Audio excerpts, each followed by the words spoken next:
Ladies and gentlemen, this is Jojin Movie So Awesome. I'm Joe. I'm Won-Jin. Today we're going to talk about Dune Part 2, but before we go into that, we wanted to give a big shout out to Scott Walker 5379 was it on our Avatar video. Thank you for we did watch Free Willy, but that was 20 years ago, and you're absolutely right. So I think it's been more than 20 years. So if we do get a chance, me and Won-Jin will talk about Free Willy and Pocahontas again. You know, these are great classics, animations and movies. I know everything is politics these days, but we try to just look at entertainment value. And thank you for watching our video. Yeah. Big shout out to Scott Walker. When we get famous, we will get you something special. Please continue to support us. Thank you, Scott. But anyway, today we're going to talk about Dune Part 2 trailer drop-in, baby. Yeah, I mean, it's opening and it's dropping in November, and now it's not even June yet, and they dropped that trailer. It kind of felt like, for me, that trailer for the Avengers Endgame. Yeah, it's a big tease. Yeah, it's a big tease, and it's getting me hyped up. No, but I gotta tell our audiences, I read the books, so I actually know what's going on. But for Won-Jin, who didn't, he watched the first movie, but I'm not really familiar with what happens in the book, but I kind of know the outline of what's gonna happen. Right, because spoilers ahead for books, because I'm gonna avoid major plot points, but I will give details about things you probably don't know about unless you read the books. So here we go. I mean, because in our Korean podcast, I did tell you about the pivotal moment of Paul riding the worm, right? So that is the Sand People's rite of passage. So, and you know, that's a big teaser of what's to come. Because if you think about it, if you can ride a worm, imagine what you can do to take them to battle, like a Hannibal with the elephants. It definitely got that vibe. Or Khaleesi with the dragon. Exactly. But I do like the soundtrack coming back. I love that fucking soundtrack.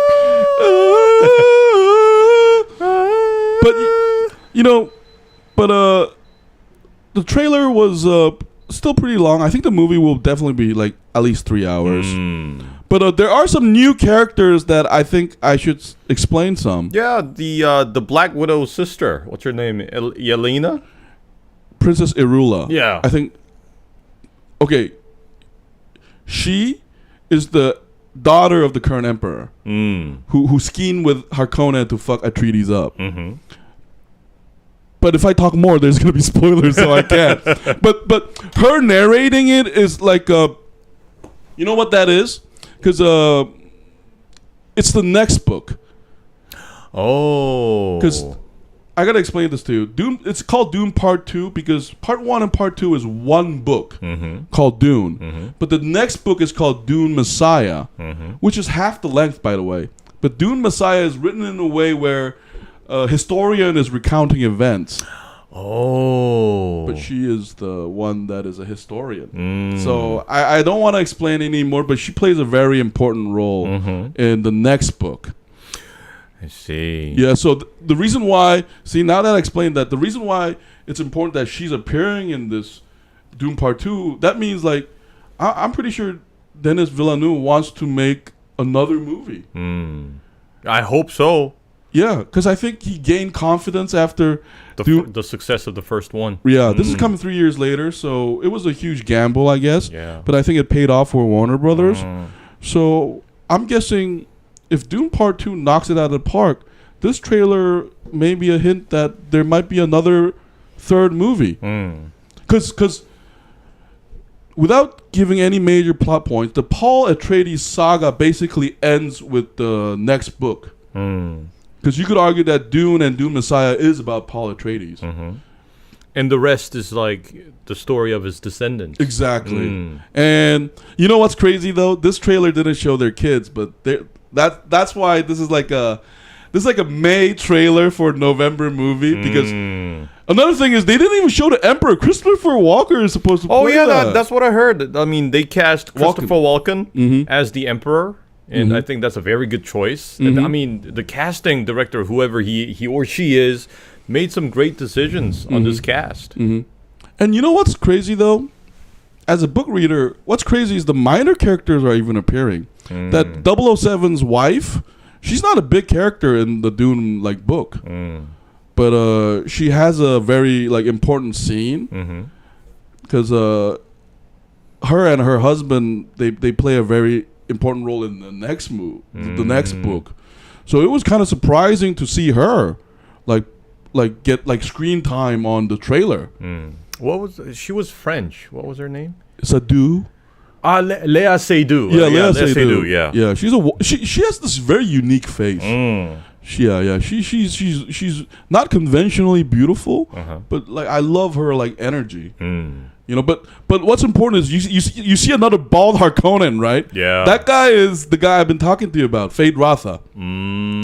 He is like the Harkonnen's version of Paul Atreides. He kind of reminds me of that alien species in the Prometheus. Oh yeah, like the creators. Yeah, the engineers. No, but that's Denis Villeneuve's choice. Because in the book he's described as like beautiful. He's basically like a snake. Like, because Paul Atreides is handsome, but he is like honorable, right? Oh, in the old movie, like the 1984 version, didn't Sting play that role? Sting played it. Yeah, he played that role, right? Yeah. Oh, okay. So it's the same role. But I think the difference here is they're giving him more importance. Because in the latter half of the Dune book, Feyd-Rautha plays a very important role. And I'm not going to give any spoilers, but okay, I guess the trailer kind of showed it, right? It's Feyd-Rautha and Paul at the end, right? And Paul tells him like, may your knife chip and break, blah blah. Yeah. Oh shit! I think I had talked about this in our Korean podcast. Right? There is that. But without getting any spoilers, they're basically like a mirror image of each other. Because man, I can't talk anymore because I'm gonna get out spoilers. But Feyd-Rautha is very important. But he's also he is the heir to Baron Harkonnen. So you know his brother, the Beast, Rabban is kind of an idiot, and he's not like a son. He's like a nephew. Nephew. So they're cousins. Yeah, and I told you this, but Rabban is no longer important in the book, so I don't know what they're gonna do. But the thing is, they're very faithful to the books, so that's what got me fascinated. And what I'm wondering is then, what was what's his name? Feyd-Rautha. Feyd-Rautha. What was he doing in the first part? No, he's just minding his own business in the planet. So he never showed up? Yeah, he even like the movie is taking the exact format of the book almost, because he's introduced kind of later, and he's an evil motherfucker. He's like, you know, the difference between Harkonnen and his uncle and him is his uncle wears his character in his face, right? Because he's ugly, he's fat, he hovers around like a fucking like a creep. But the biggest difference I think from the book right now is Feyd-Rautha kind of looks like openly evil. That's not how he is in the books. In the books he's beautiful. Like he's like a rose. He's even more evil because he looks beautiful. Unlike his uncle, who's like, you could tell he's he basically like a living incarnation of greed. And, every 007 like villain. Every 007 villain. You notice how they're always like ugly or got scars, and they got rage against humanity shit. Yeah, Harkonnen is like that. So, but I think if this movie is 3 hours long, like the latter hour will be very important, but the first 2 hours will be build up again, because there is like even in the Dune book, the middle can be really boring if you're not into like literature and shit, because it takes a while to get to the action again, because it's about Paul regrouping. And another important thing that the trailer doesn't show is Paul's sister.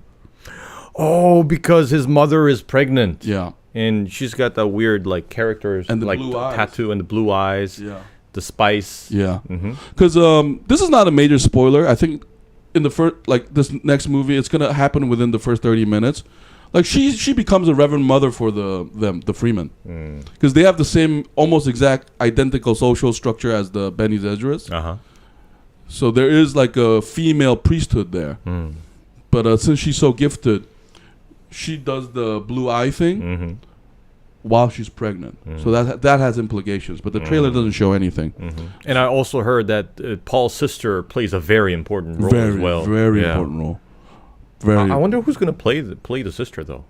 Yeah, me too, man. So in the second part, in the book Dune, Paul's sister doesn't come into action until like the end of the part 2. No. Never like shows up. Half, she starts appearing because a lot of years pass by.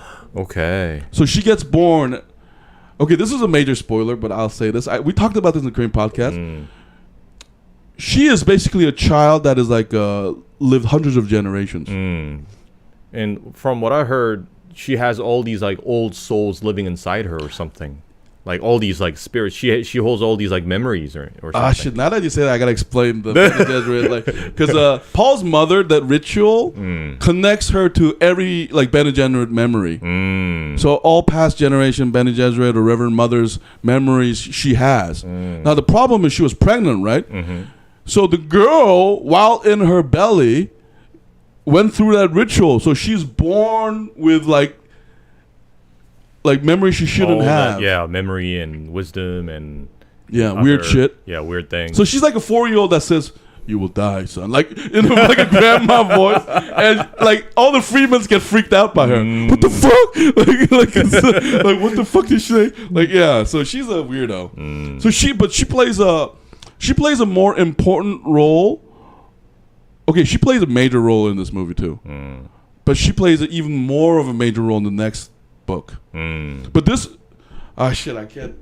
spoiler. She's gonna freak you out. Like if they portray her like she is in the book, she's gonna be one of the like highlights. Yeah. Makes me question then who's gonna play the sister. No, but I think if they do get a child actor, like she needs to knock it out of the park. She has to play a very like she's like, and she's also like remember who her brother is and her mother is. Like she's not to be trifled with. She's like it's like almost like I can't like in like Dragon Ball Krillin, like she's like a little kid, but if you're Goku's son, it's that level of shit if you think about it. Like so she's gonna cause major damage. I almost want to spoil it. No, but it's she does a lot of damage. And also in the trailer, but the trailer did a fantastic job on just doing a prick tease, I guess. Like, woo. I mean, for a teaser, that was like 2 minutes. I mean, more than 2 minutes. But I'm definitely hyped up about it because I think, and another interesting choice, the Feyd-Rautha fighting scene, right? Yeah. Okay, let me give that detail. That's basically a gladiatorial combat that Harkonnens do for entertainment. And Feyd-Rautha is doing that to gain popularity. Oh, okay. Yeah. And things don't go his way, I'm guessing. No, it does. Oh, okay. But in a sad way. But what's interesting is that it's black and white. So I think Feyd-Rautha, I think the director is trying to play up the Giedi Prime, because you know how their color is black and white, kind of creepy. They're like termites. Yeah, and when you see their planet, it's all industrial. It's really dark. Because that's all him. That's all the director. I mean, in the book, the planet is described a little, but it's left to the imagination. All we know is that it's industrial. I don't remember them explaining like a color scheme. Yeah, it was like Blade Runner dystopia times 1,000. Yeah. But that's a gladiator combat against Atreides soldier. And basically, it's the scene is supposed to show how malicious he is. He's a very, very cunning guy. He's always planning, scheming. Oh, and then when he goes up against Paul Atreides, it kind of like parallels. Yeah. Oh, okay. But what the book does fantastically is, though, Paul is sort of a Jesus figure, right? But it's a very dark Jesus figure. Remember the first movie? He has visions of billions like dead. That war, that holy war where millions die. Yeah, and in this trailer, you see Paul getting angry again, right? Because his mother is basically saying, "That is not hope." Blah blah blah blah blah. Because it's a lie. Because remember in the first movie, the Bene Gesserit says the seed has been planted. That's the free man's belief in the one. So it is a manipulation. So I think the book does that too, because I mean, Feyd-Rautha is genuinely worse than Paul because he tortures and rapes for pleasure and stuff. But like, if you think about it, like we're as an audience, we're sort of meant to ask like they're both kind of manipulating though, because Paul being the one is sort of manipulative, because the Freemen are like zealots. But that plant was seeded by the Bene Gesserit for like hundreds of years. Exactly, to bring out the Kazakalala. I forget the name, but Kazakalala. But let me tell you something. The first movie didn't explain that, right? But the Dune Part 2 will explain the full scheme of what that was. Yeah, I hope so, because I watched the 1984 version of Dune. Oh, you did? After watching the Denis Villeneuve's Dune. And it was a lot more considerate in in laying out all the details and the background before all this happens. Yeah. And the new Dune Part 1, it just dives in like right into action, and there are a lot of details and context missing. Yeah. So I had to kind of like figure it out through like searching and then you explaining and stuff. So I hope this Part 2 would be a little nicer. Hey, that's actually a great point. Because, like, I go in as a book reader, so I know I can, like, put the holes, like, fill out the holes, right? But I think the first one definitely lacked on that. Like, after, like, multiple viewing, because you didn't even know, you were like, why are these guys fighting with knives and shit? Yeah, they didn't even explain that, They're right? exploring space, so why are they fighting with knives and daggers and stuff? Yeah, because in the book, that's explained, like, immediately. Like, I think around the 100-page mark. Yeah, and also in the 1984 movie, they explain it. Right. Yeah, that was it. Yeah. The other cuts I get, but that one was definitely a miss, because you can't help wonder, wait, we're 10,000 years away, and these guys are Scottish pipe, and they're missiles and knives running like Star Wars. Yeah, they didn't explain that properly, did they? I think they should. Because, like, that was a major plot hole, because you were like, how did that drill go in, and why? Yeah. Oh, and Josh Brolin returns. Yeah. That's going to be a big part, too. Because he's basically, after he's working with smugglers, but he will be joining with Paul Atreides again, and meeting with Lady Jessica again too, and Lady Jessica will continue to play a very important role up to even the next book, but it's really going to be about Paul, and I love seeing Paul's future wife, Zendaya. Oh, she's not a future wife. She's a future girlfriend. Yeah.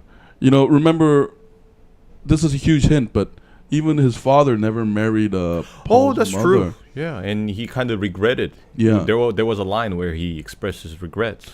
Yeah, and I think the movie doesn't explain it. In the book, it's explained immediately.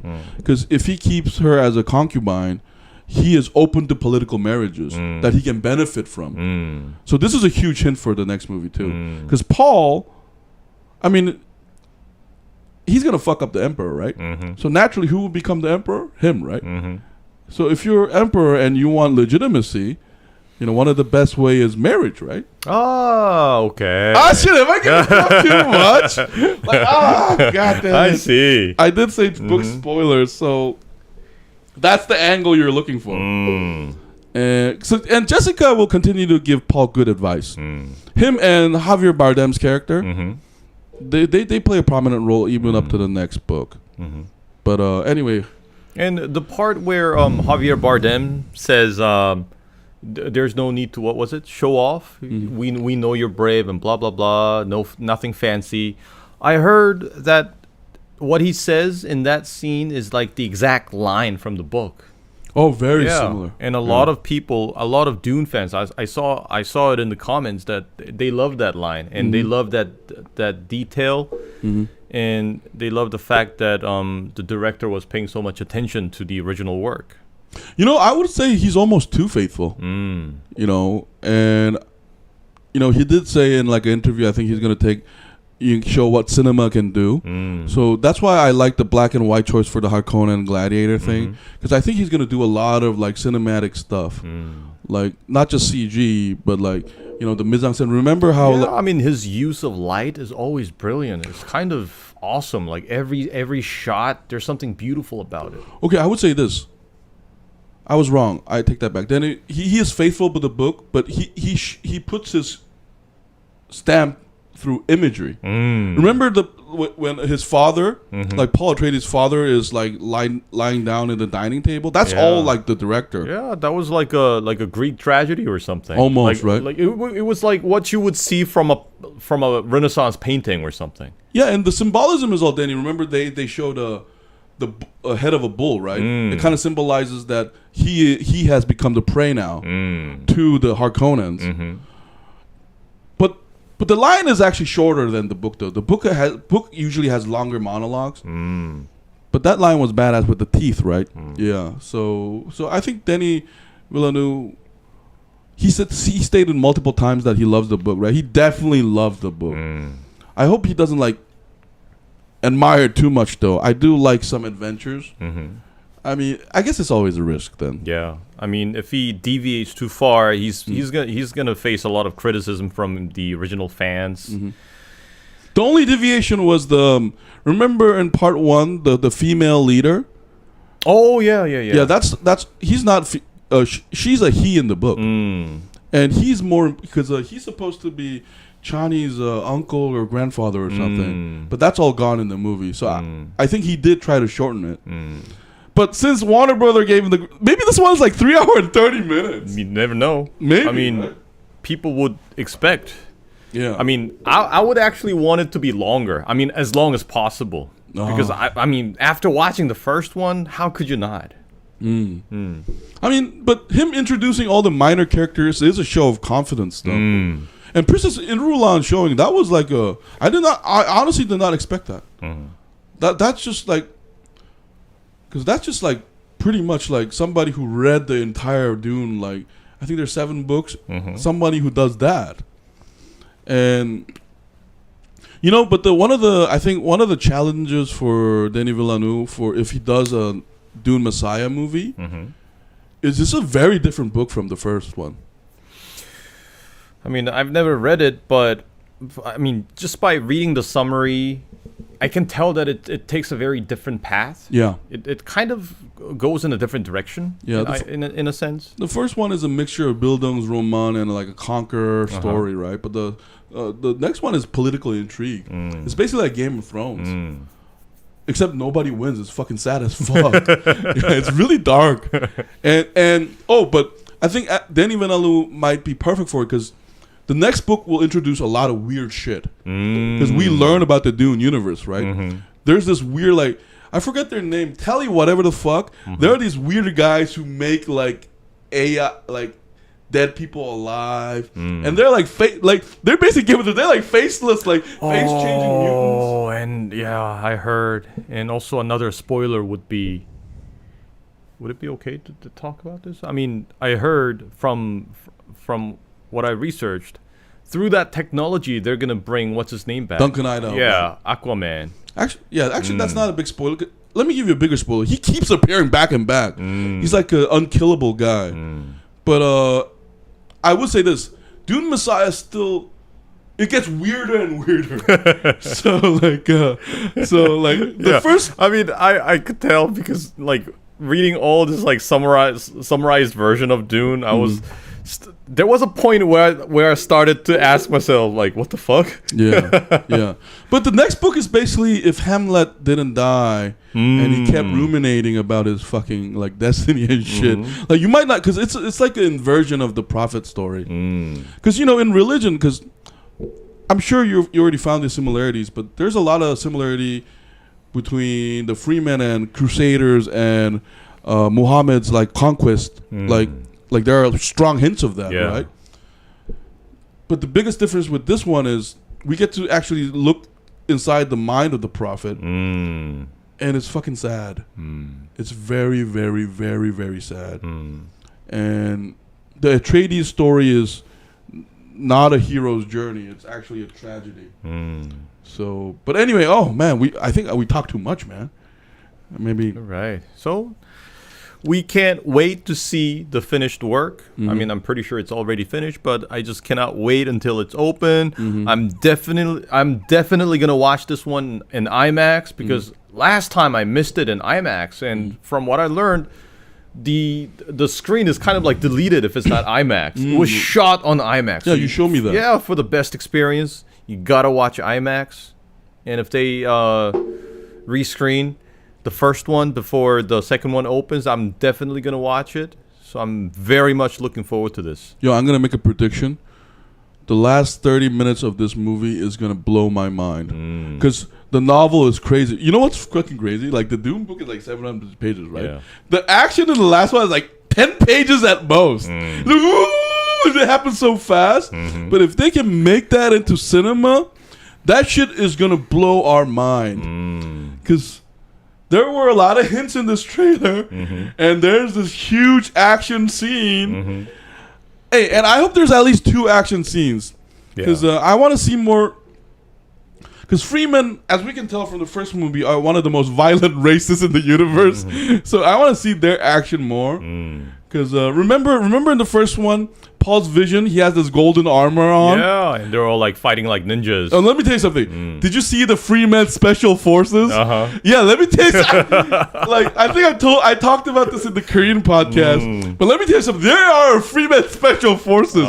Remember those guys hiding when Aquaman was like making a last stand? Those guys just jump out of the sand. Now imagine those guys being trained in the destructive art of Benny Gesserit shit. Like, oh man, that I want to see that stuff. Oh man, because in the book, like basically these guys are like Super Saiyans. Okay. Let's talk more when the next trailer drops. Yeah. This is just a tease. But man, I gotta be honest. It was written seriously in the book, but I laughed a lot. But anyway, that's our. This is our prediction and our review of the trailer. If you have Dune any part 2, if you have any questions about doing like book content, we'll share it within the limits of not breaking any major spoilers. But thank you so much for tuning in. Press like and subscribe if you like our stuff. We'll be back in 5 minutes to talk about the latest episode of Succession, season 4, episode 6. Bye. we'll be right back.